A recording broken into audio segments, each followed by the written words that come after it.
नमस्कार मित्रों, जय गौ माता। स्वागत है मेरे चैनल गो भारत पर और मैं आपका साथी भवानी सिंह। मित्रों, आज मैं आपको एक बहुत ही बढ़िया अति महत्वपूर्ण विषय जो देसी गायों से जुड़ा उसके बारे में बताना चाहता हूं। आप जैसा कि मेरे पीछे देख रहे हैं बैकग्राउंड में, ये पानी की जो छोटी नाडी है। एक्चुअली हमारे राजस्थान में जो पानी का छोटा तालाब का जो छोटा स्वरूप होता है उसको नाडी बोलते हैं, जिसमें कम पानी आता है और ज़्यादा गहरी भी नहीं होती है। तो ये नाडी है, तो इसमें अभी भी पानी है। अभी जैसे नवंबर का महीना है, पहले मैंने अपने बचपन में देखा था कि लगभग वापस ज्येष्ठ आषाढ़ महीना आ जाता है, यानी कि मई जून तक पानी रहता था। लेकिन अब क्या है कि कुछ सरकारी पॉलिसियों की वजह से और कुछ लोगों की जो नेग्लिजेंसी है उसकी वजह से अब क्या कि ऐसे नाड़ी और छोटे तालाबों में पानी रुकता नहीं है, क्योंकि जो मनरेगा के जो मजदूर यहाँ पे लगते हैं और बेतरतीब ढंग से इसके पैंदे को जो खोद डालते हैं, तो उसकी वजह से ये पानी नहीं रुकता है। लेकिन इसका पानी है अमृत तुल्य है, गायों के लिए और इंसानों के लिए भी। हालांकि आप देखेंगे इधर तो ये जो पानी है, अभी जैसे गायें पानी पीने के लिए आई, बाकी ये जो दूसरी साइड में देखेंगे एकदम निर्मल पानी है, साफ पानी है। तो अभी अंदर आके गायों ने पानी पिया है। और हालांकि जो गायें बाहर चरने के लिए जाती है मेरी गायें, तो उसमें क्या है कि रास्ते में जो खेड़ी भी बनाई हुई है, ट्यूबवेल का पानी डालते हैं लोग। कुछ अच्छे लोग भी है तो वो ट्यूबवेल का पानी डाल के उनको भरते हैं। लेकिन गायें जब तक ये पालर पानी है, हमारे इधर जो बारिश का पानी होता है उसको पालर पानी या पालरिया पानी बोलते हैं, पालर पानी ज़्यादा लाइक करती है। क्योंकि दोस्तों क्या होता है कि जो नाली की संरचना होती है वो एक्चुअली एक अर्धचंद्राकार संरचना होती है। जो आप देखेंगे तो ये अर्धचंद्राकार संरचना है और ये बड़ी है, पाड़ है। जो ये कच्ची जो पाड़ बनाई हुई है, जो इसकी हदबंदी होती है, जो इसका बॉर्डर या इसका एक मतलब तटबंध कह सकते हैं, तो ये बड़ी बनाई हुई थी, इसको पाड़ बोलते हैं राजस्थानी में। और ये पाड़ बनी हुई है और दूसरी साइड में, सामने के साइड में खुला रहता है, तो उधर ये गोचर भूमि है। तो गोचर भूमि से जितना भी बारिश का पानी आता है बहकर इधर आता है और यहाँ आके इधर पाड़ के सामने रुक जाता है। तो ये एक नाडी की संरचना है। तो इसमें क्या होता है कि जो पूरी भी गोचर भूमि है, जो जंगल का पानी है, उसमें सारी जड़ी बूटियां का मिश्रण मिक्स होके, और प्लस हमारे इधर जो होता है ये मिट्टी होती है मित्रों, जैसे जो ऊपर की मिट्टी होती है वो चिकनी मिट्टी होती है। ये देखेंगे आप, जहाँ मेरी उंगली है, देखो एकदम चिकनी मिट्टी होती है। ये जो चिकनी मिट्टी है वो जो अंदर की परत में पानी को बहुत ही कम मात्रा में जाने देती है, इतना नहीं जाने देती। हालांकि सूर्य की गर्मी से उड़ जाता है ये पानी गर्मियों में, लेकिन आप देखेंगे चिकनी मिट्टी, बिल्कुल काली चिकनी मिट्टी है। लेकिन अगर चिकनी मिट्टी को आप खोदेंगे तो इसमें ये आप देखेंगे तो ये इस टाइप की मिट्टी आएगी, जिसमें थोड़े छोटे छोटे कंकड़ भी होंगे। तो ये जो मिट्टी है इसको हमारे लोकल भाषा में ये मुड बोलते हैं हम। जो मुड होता है वो एक्चुअली कैल्शियम रिच होता है। और बाकी जो ये काली मिट्टी है और इस पानी में है जो विभिन्न प्रकार के तत्व है, जो मिनरल्स है, नेचुरल मिनरल्स है उसमें। आप चाहे मैग्नीशियम ले लीजिए, जैसे हमारे इधर खेजड़ी के वृक्ष होते हैं, ये खेजड़ी के वृक्ष होते हैं, और जो कैर की झाड़ी होती है, जो इनमें एक नेचुरली एक अजीब प्रकार का खारापन होता है, उसमें आयोडीन भी होता है और उसमें दूसरे जो मिनरल्स होते हैं वो भी उसमें मिक्स हो जाते हैं। तो उस पानी में ये मिनरल्स रिच पानी यहाँ आके जमा होता है। इस पानी को पी के गौमाता तृप्त हो जाती है और उसकी मिनरल्स डेफिशिएंसी वो भी दूर होती है। और जो पालर पानी, जो बरसात का पानी पीने से मैंने ये देखा, ये मेरा प्रैक्टिकल अनुभव है कि जो गौमाता की दूध देने की जो शक्ति है वो बढ़ जाती है और दूध भी ज़्यादा देती है। क्योंकि मैंने जैसे ट्यूबवेल का पानी पिलाते हैं, हमारे इधर ज़्यादातर ट्यूबवेल क्योंकि गहरा है, किसी के 500 फीट, किसी के 600 फीट, 700 फीट तक ट्यूबवेल है, तो उस पानी में ज़्यादातर फ्लोराइड और जो आर्सेनिक मिले होते हैं, उसकी वजह से गौमाता उस पानी को उतना लाइक नहीं करती। हालांकि मजबूरी में दूसरे मौसम गर्मी वगैरह में पीना पड़ता है, लेकिन उसमें क्या होता है कि जो अच्छी गौमाता होती है, जो 7-8 लीटर एक टाइम का दूध दे देती है, उसकी मात्रा भी कम हो जाती है। कई बार तो 2-3 लीटर तक का फर्क पड़ जाता है एक टाइम का।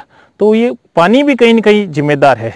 तो मित्रों, अगर आपके पास हालांकि कई क्षेत्रों में संभव नहीं है, लेकिन जहाँ भी संभव हो तो आप जैसे अपने लेवल पे अपने खेत में या कुछ ऐसा बनाए हैं, ऐसी छोटी नाडी भी बना सकते हैं अगर आपके पास जगह है। तो नेचुरल तरीके से इसको पक्का फर्श बनाने की जरूरत नहीं है, क्योंकि 2-4 सालों में ये जो चिकनी मिट्टी है ये एकदम बिल्कुल आके इसमें पैंदे में एकदम जम जाएगी। जमने के बाद में क्या, पानी को ये अंदर नहीं जाने देगी, जमीन में बहुत ही कम मात्रा में जाएगा और पानी का जो रिसाव है वो नहीं होगा, तो पानी वर्ष पर रहेगा। तो ऐसे पानी की अगर आप व्यवस्था कर सके अपने गांव में, अपने जो ये जोड़ है, राजस्थानी में जोड़ भी बोलते हैं, नाडे, नाडी, तालाब और झीलें हैं, तो इनको बचाने की कोशिश करें, क्योंकि ये कहीं न कहीं हमारी गोचर का एक अंग है और एक गौमाता और हमारी खेती के साथ भी ये जुड़े हुए हैं। तो आप इनको ऐसे नष्ट न होने दें। और हालांकि मैं यहाँ देख रहा हूँ लोगों में जागरूकता भी मैं अपने लेवल पे कर रहा हूँ लोगों को, लेकिन क्या होता है कि जो मनरेगा की जो लेबर आती है तो उनको उतना अनुभव नहीं होता हर किसी को, और जो मॉडर्न इंजीनियर है जो उनकी बात ही कहूँ किया, उनके पास तो कोई प्लान ही नहीं होता है, सारे वो प्रकृति को छेड़छाड़ करते हैं। आप देखिए जो पीछे जो खिजड़ियों के वृक्ष है वहां से देखो मिट्टी खोद रखी है और खिजड़ी के वृक्ष ऊपर हो गए, नीचे उसका पैंदा खोद डाला गया है। तो ये मिट्टी खोद खोद के उस साइड में डालते, उससे कोई सेंस नहीं बनता, क्योंकि जो मिट्टी है, जो चिकनी मिट्टी की अगर लेयर नहीं होगी इसमें तो ये पानी यहाँ रुकेगा नहीं। हाँ, 10, 15, 20 सालों में जब भी चिकनी मिट्टी की लेयर बहुत मोटी हो जाती है, इतनी और इससे भी ज़्यादा, तो उस समय जो ये गाद जम जाती है नीचे, उसको खोद के निकाल लिया जाता है गांव वालों को। ये चिकनी मिट्टी से ही हमारे इधर मटके और प्रकार के जो भी पॉटरी है वो बनती है। तो ये बहुत ही काम की, जो हमारे पूर्वजों ने ये जो मेरे हिसाब से जो अच्छे सिस्टम बना रखे, कहीं ना कहीं आज की तारीख में हम खो रहे, आज उसको पुनर्जीवित करने की ज़रूरत है। तो मेरी आप सबसे रिक्वेस्ट है कि आपके कहीं भी गांव में या अपने लेवल पे ऐसी नाडी, नाडों, झील या तालाब को पुनर्जीवित करने का प्रयास करें, उसको प्लास्टिक फ्री बनाएं ताकि गौमाता भी उसमें पानी पिए और हम इंसानों के लिए भी के काम आए। हमारे इधर कई लोग हैं ऐसे है मित्रों जो मेरे गांव में जो सक्षम है, वो इतना पैसा खर्च कर सकते हैं, तो उन्होंने अपने घर में भी इतने बड़े बड़े टांके बना रखे। टांके यानी अंडरग्राउंड जो टैंक होता है उसको टांके बोले जाते, तो वो उसमें बारिश का पानी स्टोर करते हैं, तो पीने के लिए वो पानी यूज लेते। क्योंकि हमारे इधर ट्यूबवेल का पानी से पीने में घुटनों में, जॉइंट में वगैरह दर्द होने की शिकायत लोगों को रहती है फ्लोराइड और आर्सेनिक की वजह से, तो वो ये पार्लर पानी जो बारिश का पानी स्टोर करके पीते हैं, तो उनके चमत्कारिक जो रिजल्ट भी मिले। और सबसे बड़ा रिजल्ट मैं पिछले लगभग 5 सालों से देख रहा हूँ, जो चौमासा का मौसम, बारिश का मौसम है, और प्लस सर्दियों में जो इस अगर कांकड़ में मैं गायों को लेके आता हूँ, कांकड़ यानी जो जंगल का क्षेत्र होता है, औरण का, गोचर का, उसको हमारी राजस्थानी भाषा में कांकड़ भी बोला जाता है। इस कांकड़ में मैं लेके आता हूँ, तो बाहर की साइड में रास्ते में जो ट्यूबवेल का पानी भी पड़ता है, लेकिन गायें वो पानी न पी के यहाँ पे पीती है। इस वीडियो में ये आप देखिए और आप भी आनंद लीजिए वीडियो का।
अगर मित्रों वीडियो अच्छा लगा तो जरूर लाइक का बटन दबा दीजिए और सब्सक्राइब जरूर कीजिए। और मेरी वीडियो आपको अच्छे लगते हैं और आपको ऐसा लगता है कि जानकारी वर्धक है तो आगे जरूर अपने मित्रों के साथ अलग अलग प्लेटफॉर्म पर आप शेयर कीजिए, ताकि ज़्यादा से ज़्यादा लोग इनसे लाभान्वित हो। और आप कमेंट बॉक्स में कमेंट करके मुझे ये भी बताइए कि मेरी बातें और मेरी जानकारी जो आपको कैसी लगती है।